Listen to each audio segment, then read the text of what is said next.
तो इस रामबाण सीरीज के पार्ट 3 में आप लोग का बहुत बहुत स्वागत है। इससे पहले पार्ट 1 और पार्ट 2 बना दिया हूं, तो आप लोग उस वीडियो को भी जाकर देख सकते हैं। वीडियो के डिस्क्रिप्शन में लिंक है, साथ में एंड स्क्रीन पर भी वीडियो मिल जाएगा। तो आप लोग वीडियो को पूरा देखा कीजिए। वीडियो अच्छा रहता है फिर भी पता नहीं आप लोग क्यों कट कर देते हैं। तो वीडियो को पूरा देखा कीजिए, साथ में अगर पसंद आएगा तब जाकर लाइक कीजिएगा और चैनल को सब्सक्राइब कर लीजिएगा। चलिए तो पार्ट 3 के पहला प्रश्न देख लेते हैं। तो पार्ट 3 का पहला प्रश्न है, निम्नलिखित में से कौन लेंस का आवर्धन यानी कि एम का मान होता है? तो ये क्या होता है? तो ये होता है V बट्टा यू। क्या होता है? V बट्टा यू, यानी इसका डी आंसर सही हो जाएगा। चलिए तो अगला प्रश्न है, निम्नलिखित में से कौन नेत्र का रंगीन भाग होता है? तो नेत्र का रंगीन भाग कौन सा होता है? तो ये होता है क्या? परितारिका। क्या होता है? परितारिका, यानी इसका डी आंसर सी आंसर सही हो जाएगा। चलिए तो अगला प्रश्न देख लेते हैं।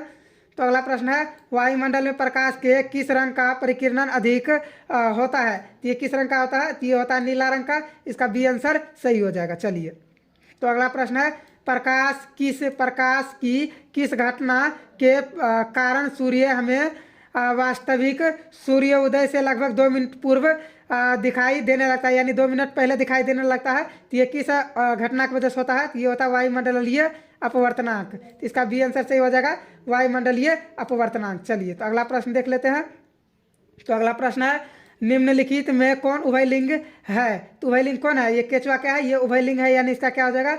ए आंसर सही हो जाएगा, उभयलिंग। चलिए तो अगला प्रश्न है, मेंडल ने अपने प्रयोग के लिए किस पौधे को चुना? तो अपने प्रयोग के लिए किस पौधे को चुना था? तो ये चुना था मटर के पौधे को, यानी इसका डी आंसर सही हो जाएगा। चलिए तो अगला प्रश्न देख लेते हैं।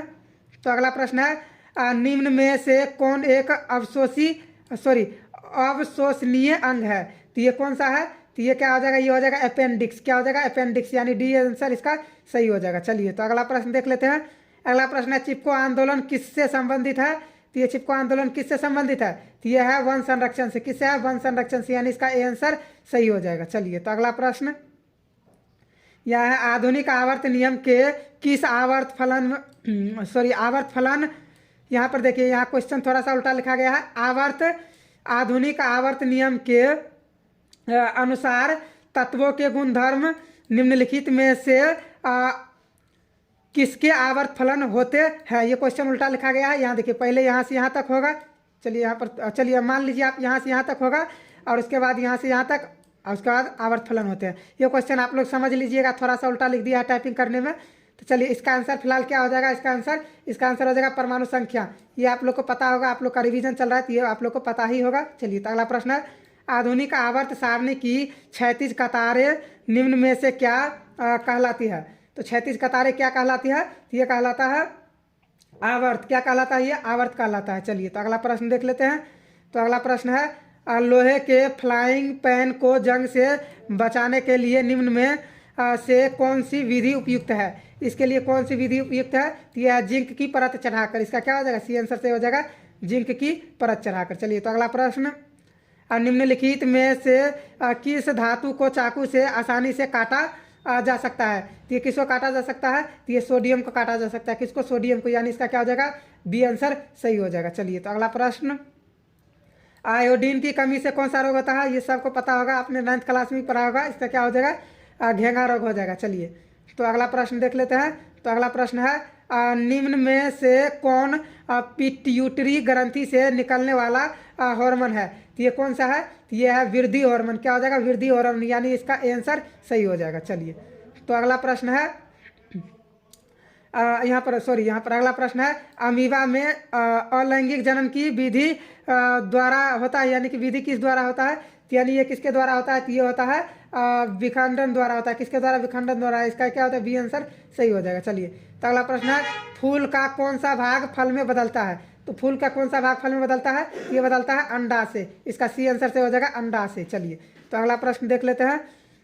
तो अगला प्रश्न है, जब पश्चिम की ओर प्रेक्षित कोई धनावेशित कण किसी चुंबकीय क्षेत्र द्वारा उत्तर की ओर विपेक्षित हो जाता है तो चुंबकीय क्षेत्र की दिशा होगी? तो ये चुंबकीय क्षेत्र की दिशा क्या होगा? तो ये होगा क्या? ऊपरमुखी होगा। क्या होगा? ऊपरमुखी। इसका डी आंसर सही हो जाएगा, ऊपरमुखी। चलिए तो अगला प्रश्न देख लेते हैं। तो अगला प्रश्न है, हमारे घरों में विद्युत आपूर्ति की जाती है, तो वो है, यानी कि हमारे घरों में विद्युत आपूर्ति कितना वोल्ट का किया जाता है? तो ये 220 वोल्ट क्या होता है, प्रत्यावर्ती धारा होता है। क्या होता है, प्रत्यावर्ती धारा, दृष्ट धारा नहीं होता है, ये होता है प्रत्यावर्ती धारा, यानी इसका सी आंसर सही हो जाएगा। चलिए तो अगला प्रश्न, गर्म जल प्राप्त करने के लिए हम सौर जल तापक का उपयोग किस दिन नहीं कर सकते हैं, तो यानी किस दिन नहीं कर सकते हैं, तो ये बादलों वाले दिन नहीं कर सकते हैं। इसका क्या हो जाएगा, बी आंसर से हो जाएगा बादलों वाले दिन। चलिए तो अगला प्रश्न देख लेते हैं। तो अगला प्रश्न है, निम्न में कौन सा ऊर्जा स्रोत सौर ऊर्जा के व्युत्पन्न नहीं है। तो सौर ऊर्जा के व्युत्पन्न कौन सा नहीं है, तो ये नाभिकीय ऊर्जा नहीं है, यानी इसका सी आंसर से हो जाएगा नाभिकीय ऊर्जा। चलिए तो अगला प्रश्न देख लेते हैं। तो अगला प्रश्न है, दर्पण के सामने किसी भी दूर पर स्थित वस्तु का प्रतिबिंब सीधे प्राप्त होता है तो वह दर्पण है। तो वह दर्पण क्या होगा, तो वह दर्पण होगा केवल क्या होगा, ये इसमें हो जाएगा या तो समतल या तो उत्तल होगा। क्या होगा, या तो समतल या अथवा उत्तल होगा, यानी इसका डी आंसर सही हो जाएगा। अगर आपको इसमें कोई कंफ्यूजन है तो आप लोग इस क्वेश्चन को चेक कर सकते हैं। चलिए फिलहाल अगला क्वेश्चन देख लेते हैं। किसी कार का अग्रदीप में प्रयुक्त दर्पण निम्नलिखित में से कौन होता है, तो ये कौन होता है, तो ये होता है अवतल दर्पण। क्या होता है, कार के अग्रदीप में क्या होता है, ये अवतल दर्पण होता है, यानी इसका ए आंसर सही हो जाएगा अवतल दर्पण। चलिए तो अगला प्रश्न, यहाँ निम्नलिखित में से किसका अपवर्तनांक सबसे अधिक होता है। किसका अपवर्तनांक सबसे अधिक होता है, तो ये सबको पता होगा, हीरा का अपवर्तनांक क्या होता है, ये सबसे अधिक होता है। चलिए तो अगला प्रश्न देख लेते हैं। तो अगला प्रश्न है, निम्नलिखित में से किस लेंस को अभिसारी लेंस कहते हैं। तो अभिसारी लेंस किसको कहते हैं, उत्तल लेंस को अभिसारी लेंस कहते हैं और अवतल लेंस को अपसारी लेंस कहते हैं। तो यहाँ इसका आंसर सही हो जाएगा। चलिए तो अगला प्रश्न है, निम्नलिखित में से कौन गैस चूने के पानी को दूधिया कर देता है। तो चूने के पानी को दूधिया कौन गैस कर लेता है, तो ये करता है CO2। कौन करता है, CO2, यानी इसका सी आंसर सही हो जाएगा CO2। चलिए तो अगला प्रश्न देख लेते हैं। तो अगला प्रश्न है, टार्टेरिक अम्ल निम्नलिखित में से किस में पाया जाता है। तो टार्टेरिक अम्ल किस में पाया जाता है, तो ये किस में, सिरका में पाया जाता है, इसका सी आंसर सही हो जाएगा। चलिए तो अगला प्रश्न देख लेते हैं। अगला प्रश्न है, जिप्सम का रासायनिक सूत्र है। तो जिप्सम का रासायनिक सूत्र क्या हो जाएगा, CaSO4 इंटू 2H2O। इसका क्या हो जाएगा, बी आंसर से हो जाएगा 2H2O। चलिए तो अगला प्रश्न है, जिंक तथा सल्फ्यूरिक अम्ल के बीच अभिक्रिया से निम्नलिखित में से कौन सी गैस निकलती है। तो इसमें कौन सा गैस निकलता है, तो ये हाइड्रोजन गैस निकलता है, इसका क्या हो जाएगा, सी आंसर सही हो जाएगा। चलिए तो अगला प्रश्न, यहाँ पर अगला प्रश्न है, अमीबा अपना भोजन कैसे पकड़ता है। तो अमीबा अपना भोजन कैसे पकड़ता है, कूटपाद के द्वारा पकड़ता है, इसका सी आंसर सही हो जाएगा। चलिए तो अगला प्रश्न है, कौन सा एंजाइम वसा पर क्रिया करता है। तो कौन सा एंजाइम वसा पर क्रिया करता है, तो वसा पर कौन सा करता है, तो वसा पर करता है लाइपेज। क्या करता है, लाइपेज, इसका सी आंसर से हो जाएगा लाइपेज। चलिए तो अगला प्रश्न, किस प्रकार के शोषण से अधिक ऊर्जा मुक्त होती है। तो किस प्रकार के शोषण से अधिक ऊर्जा मुक्त होती है, तो ये होता है वायवीय शोषण। किससे, वायवीय शोषण से, यानी इसका हो जाएगा ए आंसर सही हो जाएगा। चलिए तो अगला प्रश्न है, मछली का शोषणांग है। तो मछली का शोषणांग अंग क्या हो जाएगा, ये हो जाएगा गिल्स। क्या हो जाएगा, गिल्स, यानी इसका बी आंसर सही हो जाएगा। चलिए तो अगला प्रश्न है, स्टोमाटा के खुलने और बंद होने की क्रिया को कौन नियंत्रित करता है। तो ये कौन नियंत्रित करता है, तो ये द्वारक कोशिका नियंत्रित करता है, द्वार कोशिका, इसका ए आंसर से हो जाएगा द्वार कोशिका। चलिए तो अगला प्रश्न देख लेते हैं। अगला प्रश्न है, निम्न में से कौन वृक्क की रचनात्मक एवं क्रियात्मक इकाई है। तो ये कौन हो जाएगा, ये हो जाएगा न्यूरॉन। क्या हो जाएगा, नेफ्रॉन। क्या हो जाएगा, नेफ्रॉन, यानी इसका बी आंसर से हो जाएगा नेफ्रॉन। चलिए तो अगला प्रश्न देख लेते हैं। अगला प्रश्न है, मानव का प्रमुख उत्सर्जी अंग निम्नांकित में कौन है। तो मानव का प्रमुख उत्सर्जी अंग निम्नांकित में कौन है, तो ये क्या हो जाएगा, ये हो जाएगा वृक्क। क्या हो जाएगा, वृक्क, यानी इसका ए आंसर सही हो जाएगा। चलिए तो अगला है, एंड्रोजन क्या है। तो एंड्रोजन क्या है, ये नर्लिंग हार्मोन है। क्या है, नर्लिंग हार्मोन है, यानी इसका ए आंसर सही हो जाएगा। चलिए तो फिलहाल अगला प्रश्न, यहाँ पर अगला प्रश्न आ चुका है, वैद्युत प्रतिरोध का SI मात्रक है। तो वैद्युत प्रतिरोध का SI मात्रक क्या है, ये अमीटर है। क्या है, ओम मीटर होता है इसका वैद्युत प्रतिरोध का SI मात्रक ओम मीटर। चलिए तो अगला प्रश्न है, निम्नलिखित में कौन से विद्युत का सबसे अच्छा चालक है। तो विद्युत का सबसे अच्छा चालक क्या है, ये हो जाएगा चांदी, यानी इसका ए आंसर सही हो जाएगा। चलिए तो अगला प्रश्न है, विद्युत धारा के चुंबकीय प्रभाव का खोज किसने किया था। तो ये किसने किया था, तो ये किया था ऑस्टेंड। क्या किया था, ऑस्टेंड, यानी इसका बी आंसर सही हो जाएगा ऑस्टेंड। चलिए तो अगला प्रश्न, विद्युत मोटर परिवर्तित करता है। तो विद्युत मोटर परिवर्तित करता है, तो ये करता है विद्युत ऊर्जा को यांत्रिक ऊर्जा में परिवर्तित करता है, इसका डी आंसर सही हो जाएगा। चलिए तो अगला प्रश्न है, निम्नलिखित में से कौन सबसे कम अभिक्रियाशील धातु है? तो सबसे कम अभिक्रियाशील धातु कौन है? तो ये हो जाएगा सबसे कम अभिक्रियाशील धातु, यानी कि इसका हो जाएगा इसका हो जाएगा, हाँ, इसका जिंक सॉरी फेरस हो जाएगा। क्या हो जाएगा? फेरस। सी आंसर इसका सही हो जाएगा। चलिए, तो अगला प्रश्न है कार्बन की परमाणु संख्या है। तो कार्बन की परमाणु संख्या क्या है? ये 6 है। इसका क्या हो जाएगा? ए आंसर सही हो जाएगा। तो अगला प्रश्न है असंतृप्त हाइड्रोकार्बन जिसमें कार्बन कार्बन परमाणुओं के बीच त्रिआबंध होते हैं वे कहलाते हैं। जिसके त्रिआबंध होते हैं वे क्या कहलाते हैं? वे कहलाते हैं एल्काइन। क्या कहलाता है? एल्काइन, यानी इसका बी आंसर सही हो जाएगा। चलिए, तो अगला प्रश्न एथेनॉल के क्रियाशील मूलक का सूत्र है। तो एथेनॉल के क्रियाशील मूलक का सूत्र क्या हो जाएगा? तो ये हो जाएगा OH। क्या हो जाएगा? OH, यानी इसका ए आंसर सही हो जाएगा OH। चलिए, तो अगला प्रश्न देख लेते हैं। तो अगला प्रश्न है इसका, यहाँ पर देख लीजिए। अगला प्रश्न, जब किसी अभिक्रिया के समय किसी पदार्थ में ऑक्सीजन की वृद्धि होती है तो निम्नलिखित में से क्या कहा जाता है? तो सबको पता है जब ऑक्सीजन की वृद्धि होती है तो क्या कहलाता है? ऑक्सीजन की वृद्धि यानी उपचयन, इसी को ऑक्सीकरण भी कहते हैं। और जब ह्रास होता है तो क्या होता है? अपचयन, यानी इसका ए आंसर सही हो जाएगा। चलिए, फिलहाल अगला प्रश्न, यह अगला प्रश्न है अम्ल का पीएच मान होता है। तो अम्ल का पीएच मान क्या होता है? तो ये अम्ल का पीएच मान 7 से कम होता है, यानी इसका ए आंसर सही हो जाएगा 7 से कम। चलिए, तो अगला है धोने का सोडा का आणविक सूत्र है। तो धोने का सोडा का आणविक सूत्र क्या है? ये है Na2CO3 × 10H2O, यानी इसका सी आंसर सही हो जाएगा। चलिए, तो अगला प्रश्न, मधुमक्खी का डंक एक अम्ल छोड़ता है जिसके कारण दर्द एवं जलन का अनुभव होता है, यह अम्ल है। तो ये कौन सा अम्ल है? तो ये हो जाएगा मेथेनोइक अम्ल। क्या हो जाएगा? मेथेनोइक अम्ल, इसका ए आंसर सही हो जाएगा। चलिए, तो अगला प्रश्न है पौधों में गैसों का आदान प्रदान किसके द्वारा होता है? तो पौधों में गैसों का आदान प्रदान किसके द्वारा होता है? तो ये रंध्र के द्वारा होता है, यानी इसका ए आंसर सही हो जाएगा। तो चलिए, तो अगला प्रश्न है निम्न में सबसे तेज हृदय धड़कन किसका होता है? तो ये किसका होता है? ये होता है आदमी का, यानी इसका डी आंसर सही हो जाएगा आदमी का। चलिए, तो अगला प्रश्न है यहाँ पर ऑप्शन उल्टा लिखा है, लेकिन आपको बिल्कुल प्रश्न देखते जाइए। सभी जीवधारियों द्वारा किस प्रकार की नाइट्रोजनीय पदार्थ यानी कचरा का उत्सर्जन होता है? तो ये किसके द्वारा होता है? तो ये होता है अमोनिया द्वारा, यूरिया अम्ल या यूरिया द्वारा। क्या हो जाएगा? इसका डी आंसर से हो जाएगा इनमें से सभी। चलिए, तो अगला प्रश्न यहाँ पर है तंत्रिका तंत्र की रचनात्मक एवं क्रियात्मक इकाई को कहते हैं। तो इसको क्या कहते हैं? तो इसको कहते हैं यानी कि न्यूरॉन कहते हैं। क्या कहते हैं? न्यूरॉन कहते हैं। इसका बी आंसर सही हो जाएगा। चलिए, तो अगला है समीकरण यानी कि 2H2O, यानी कि यहाँ हो जाएगा 2H2 + O2, और यहाँ पर तीरा हो जाएगा। क्या हो जाएगा? तीरा, यानी कि जो तीरा से इस साइड है ये हो जाएगा विकारक, ये हो जाएगा उत्पाद। तो यहाँ पर तीरा की साइड क्या है? 2H2O है एक। तो ये एक क्या है? यहाँ आप लोग को पता होगा जब 2 या 2 से अधिक तत्व आपस में मिलकर एक नया पदार्थ का निर्माण करता है तो क्या होता है? तो वो होता है संयोजन अभिक्रिया होता है। तो इसका क्या हो जाएगा? ए आंसर से हो जाएगा संयोजन अभिक्रिया। चलिए, तो अगला प्रश्न देख लेते हैं। तो अगला प्रश्न है ग्लूकोज का रासायनिक सूत्र निम्नलिखित में से कौन है? तो ग्लूकोज का रासायनिक सूत्र कौन हो जाएगा? तो ये हो जाएगा C6H12O6, यानी इसका क्या हो जाएगा? सी आंसर सही हो जाएगा। चलिए, तो अगला प्रश्न सोडियम की परमाणु संख्या है। तो सोडियम की परमाणु संख्या सबको पता होगा, ये क्या है? 11 है सोडियम की परमाणु संख्या। चलिए, तो अगला है अमीबा में अधिकांश पोषण कैसे होता है? तो अमीबा में अधिकांश पोषण कैसे होता है? तो ये होता है शाकाहारी। क्या होता है?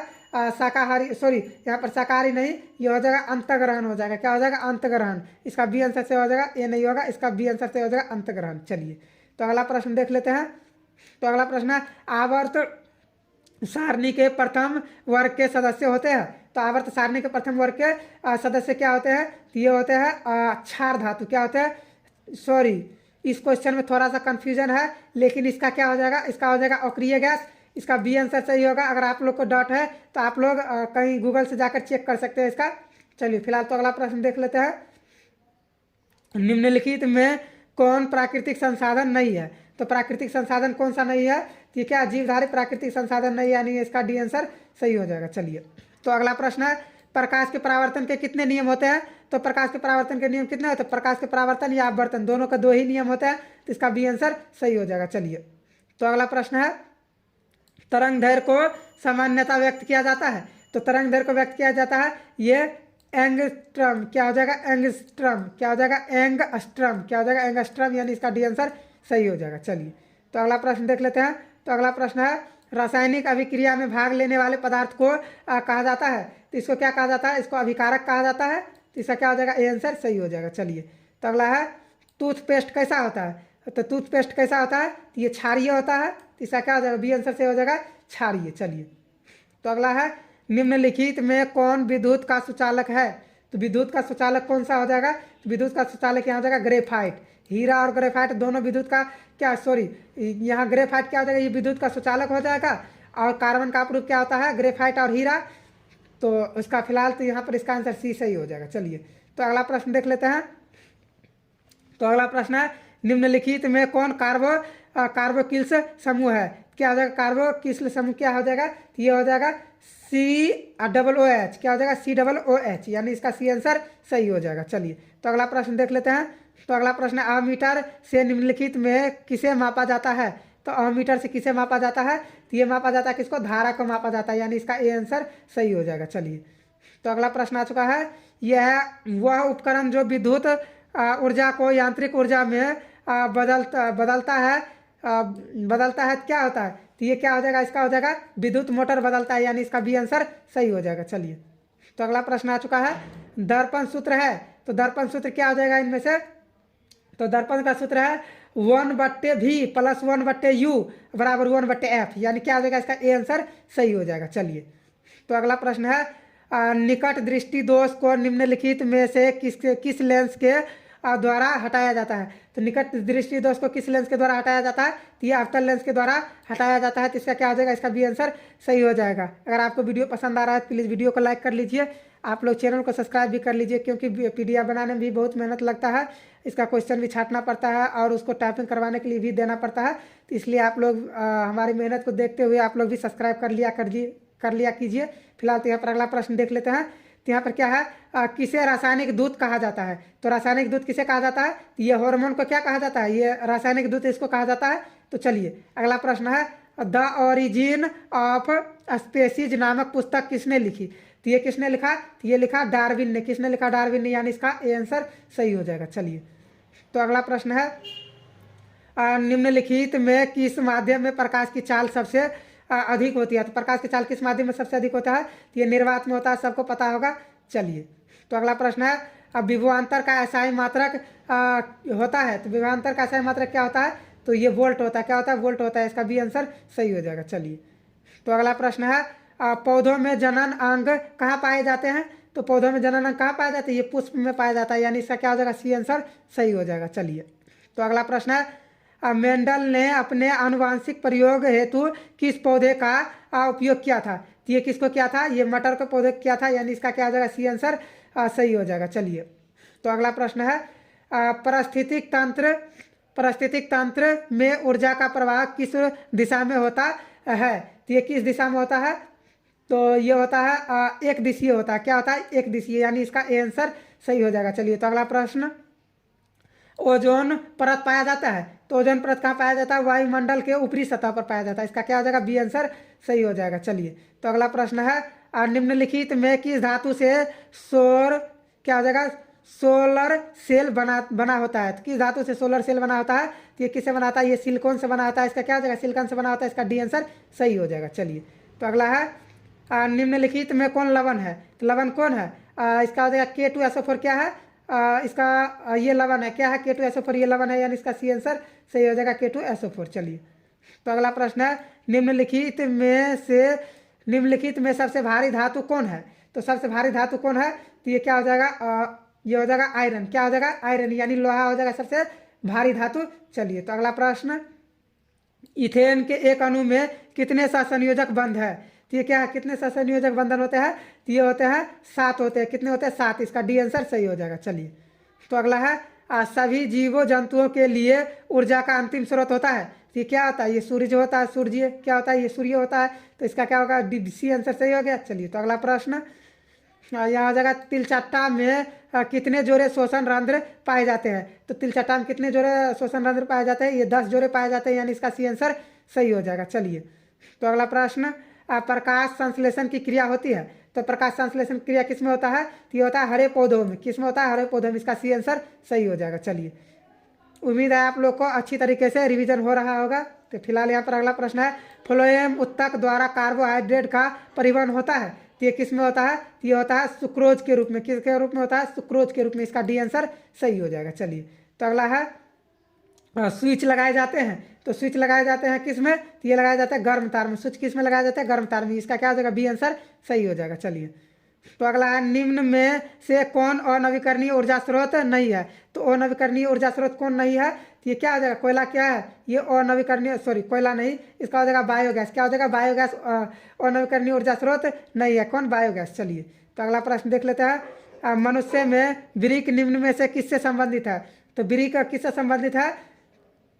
तो ये वृक्क संबंधित है किससे? ये हो जाएगा उत्सर्जन से। किससे हो जाएगा? उत्सर्जन से, यानी इसका डी आंसर से हो जाएगा उत्सर्जन से। चलिए, तो अगला प्रश्न, हाइड्रा में क्या पाया जाता है? तो हाइड्रा में क्या पाया जाता है? तो हाइड्रा में पाया जाता है स्पर्शक। क्या पाया जाता है हाइड्रा में? तो ये पाया जाता है यहाँ पर स्पर्शक पाया जाता है। क्या पाया जाता है? स्पर्शक। चलिए, तो इसका डी आंसर सही हो जाएगा। अगला प्रश्न है, प्रकाश की किरण गमन करती है, तो ये सबको पता है सीधा रेखा में गमन करता है। इसका क्या हो जाएगा? ए आंसर सही हो जाएगा। चलिए, अगला प्रश्न है, निम्नलिखित में कौन लेंस की क्षमता का मात्रक है? तो लेंस की क्षमता का मात्रक कौन है? डायोप्टर है। इसका सी आंसर सही हो जाएगा। चलिए, तो अगला है, किस रंग का विचलन न्यूनतम होता है? तो किस रंग का विचलन न्यूनतम होता है? तो ये हो जाएगा किसका? ये हो जाएगा लाल रंग का। किसका हो जाएगा? लाल रंग का हो जाएगा। तो इसका क्या हो जाएगा? ए आंसर सही हो जाएगा। चलिए, तो अगला प्रश्न है, बैटरी से किस प्रकार की धारा प्रवाहित होती है? तो बैटरी से किस प्रकार की धारा प्रवाहित होती है? तो ये होता है दृष्ट धारा। तो इसका क्या हो जाएगा? बी आंसर से हो जाएगा। चलिए, तो अगला प्रश्न है,